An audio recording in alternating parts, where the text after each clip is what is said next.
C'est un atelier mystère niché à Paris dont le musée Grévin garde bien le secret.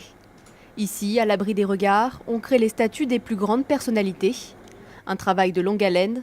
Pendant 6 mois, sculpteurs, maquilleurs et stylistes travaillent à tour de rôle pour donner vie à ces personnages de cire. Cet automne, fait rare dans l'histoire du musée, 2 grands noms de la chanson font leur entrée le même jour, Lynn Renaud et Stromae. Un travail de taille pour les créateurs de statues. La photo de référence, donc celle qui a été choisie par le musée et par Stromae. Donc c'est vrai, c'est à partir vraiment de cette image-là que je construis le visage. Dites-moi d'où il vient, enfin je saurai où je vais. Maman dit que lorsqu'on cherche bien, on finit toujours par trouver. Elle dit qu'il n'est jamais très loin, qu'il part très souvent travailler. Maman dit travailler c'est bien, bien mieux qu'être mal accompagné, pas vrai? C'est cette expression au niveau des yeux, au niveau de la bouche. Faut vraiment arriver à le retranscrire dans la sculpture. Et ça, c'est quelque chose qui n'est pas très facile, mais c'est vrai qu'il faut arriver à ça pour que le personnage puisse prendre vie à un moment donné. C'est-à-dire qu'une fois que le personnage va être tiré en cire, maquillé, c'est vraiment des choses où on pourra dire « waouh, on a l'impression de le voir en vrai », au niveau des paupières, au niveau des petites choses comme ça qui vont faire qu'en final, la sculpture va prendre vie.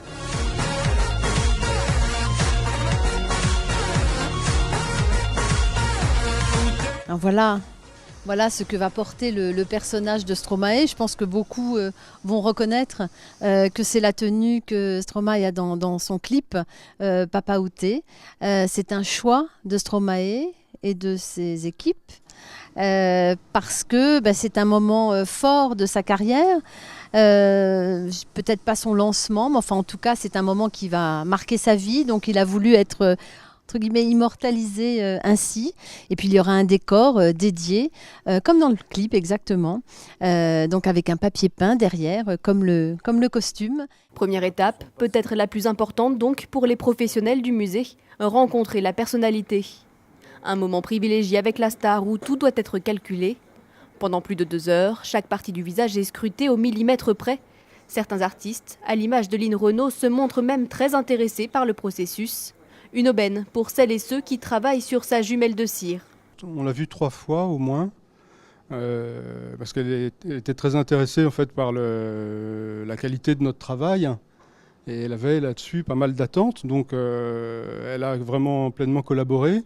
Pour les yeux, la position du regard et la couleur des yeux. Lors du rendez-vous, normalement, on a aussi toutes les données par leur maquilleur, de quel fond de teint j'utilise, quelle poudre, quel blush. Donc en fait, on s'adapte entre l'incarnation et le résultat final. Parce qu'évidemment, on n'utilise pas du tout de fond de teint, de choses comme ça. Tout est fait à la peinture à l'huile. Donc après, on a des techniques pour effectivement qu'on sente la transparence de la peau, comme une femme maquillée, où on sent quand même la transparence en dessous, pour avoir le résultat espéré. À moins d'1 mois de l'inauguration, dernier détail, coup de pinceau et choix des tenues. L'objectif de Grévin, représenter un artiste au sommet de sa gloire. Avoir sa statue de cire est souvent synonyme de consécration, alors bien sûr, n'importe quelle star ne passe pas les portes du musée. Alors déjà, avant de contacter la personnalité, il faut qu'elle soit élue. En 2001 a été créée l'Académie Grévin, qui est aujourd'hui présidée par Stéphane Bern.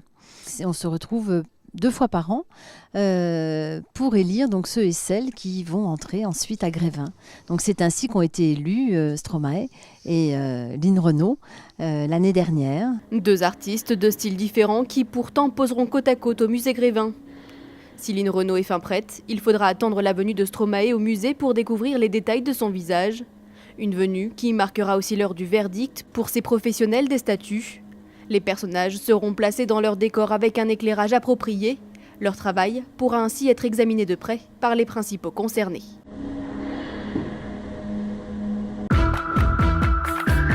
Les 2 artistes avaient pu au fil des derniers mois suivre la fabrication de leur double et le travail des sculpteurs. Pourtant, aucun des 2 n'avait vu le produit fini. De près comme ça, j'ai l'impression qu'elle s'est faite lifter.